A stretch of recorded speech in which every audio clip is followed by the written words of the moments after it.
We often wait for motivation to strike before we act, like it's a magical fuel that has to be present for us to start anything worthwhile. But here's the truth. Motivation is unreliable. It comes and goes. It's based on how we feel, and feelings shift. What really creates progress? Discipline. The power of discipline versus motivation. Motivation says, I'll do it when I feel like it. Discipline says, I'll do it because it matters, whether I feel like it or not. Discipline is what gets you up early when your bed is warm. It's what pushes you to finish what you started, even when it's boring or hard. And it's what builds consistency, the most critical ingredient in long-term success. Backed by science research and behavioral psychology confirms this. People who rely on systems and routines rather than emotion are more likely to achieve their goals. Willpower is like a muscle. It tires out. But discipline creates habits that run on autopilot. Once installed, they require far less effort to maintain. That's why athletes train daily. That's why writers keep writing even through writer's block. That's why successful people don't just rely on how they feel. They rely on what they've committed to. The mindset shift. When you shift from chasing motivation to building discipline, your identity changes. You go from I try to I do. From sometimes to every day. From I hope to I show up. You don't wake up one day with discipline fully formed. It's not a gift. It's a skill. And like any skill, it's built through daily practice, intentional effort, and the right environment. Here's how to build self-discipline, even if you've struggled with it your whole life. 1. Start small. But start daily. Discipline isn't built by going big. It's built by going consistent.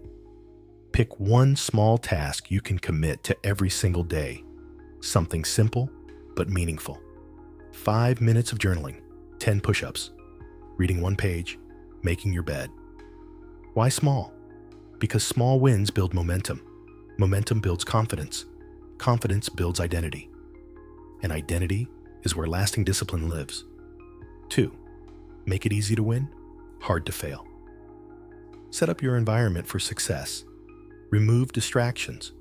Prepare your tools in advance. Use reminders and timers. Stack your habit onto an existing one, e.g., meditate right after brushing your teeth. Your brain thrives on clarity and simplicity.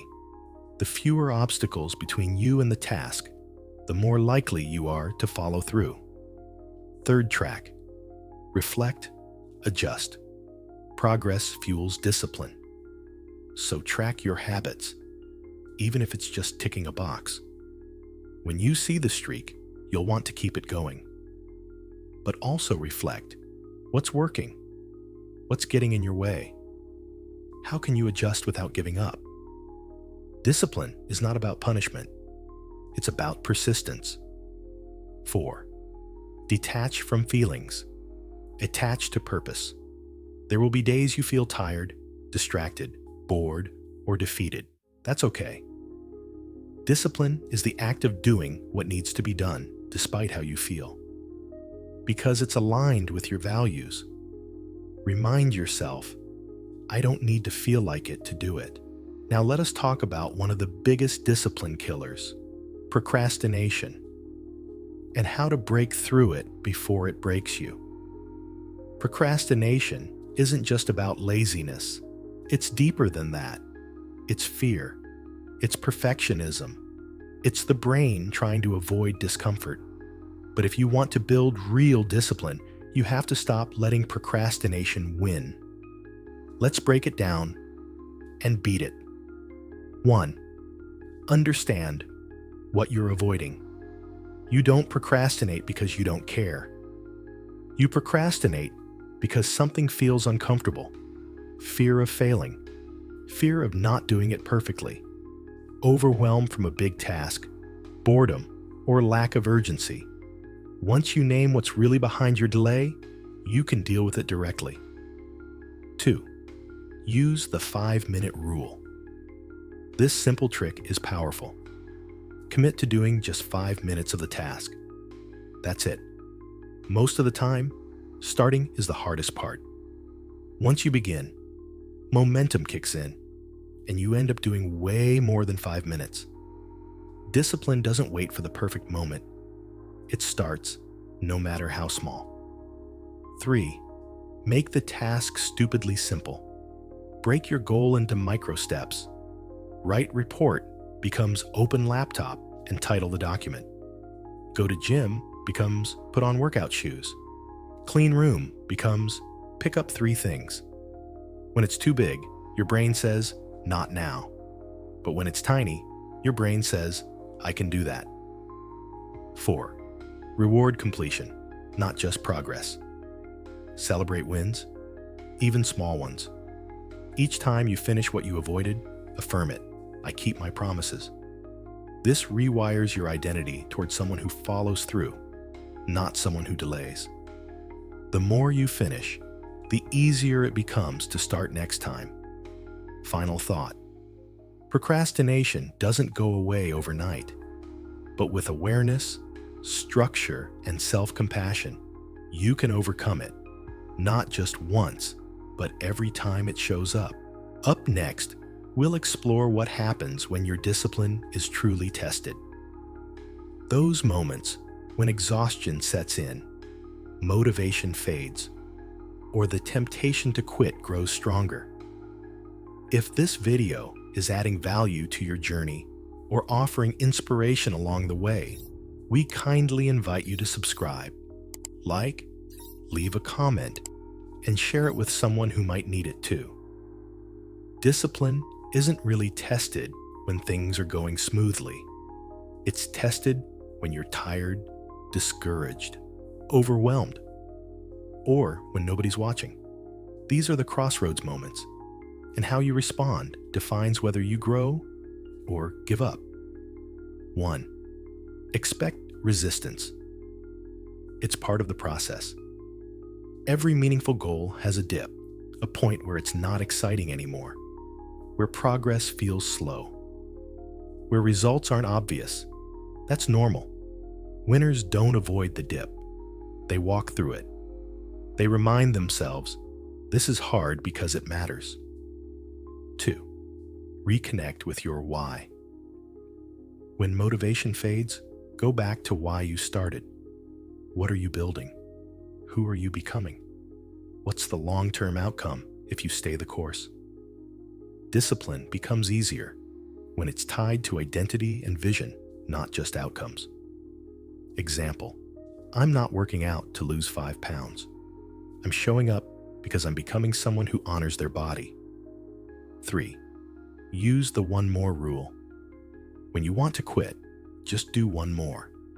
1 more minute of focus, 1 more set, 1 more task, 1 more day without breaking the streak. This technique reminds your brain that discomfort isn't danger, it's growth, and you're strong enough to go just a little further. 4. Rest intentionally.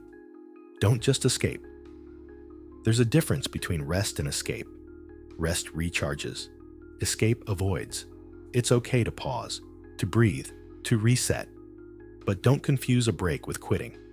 Rest strategically, so you can return stronger, not disappear completely. Final note, staying disciplined doesn't mean you never feel like quitting. It means you choose not to. You build the habit of showing up even when it's hard, and that habit changes your life. Let's explore how discipline and self-respect are deeply connected, and how keeping promises to yourself builds unstoppable confidence.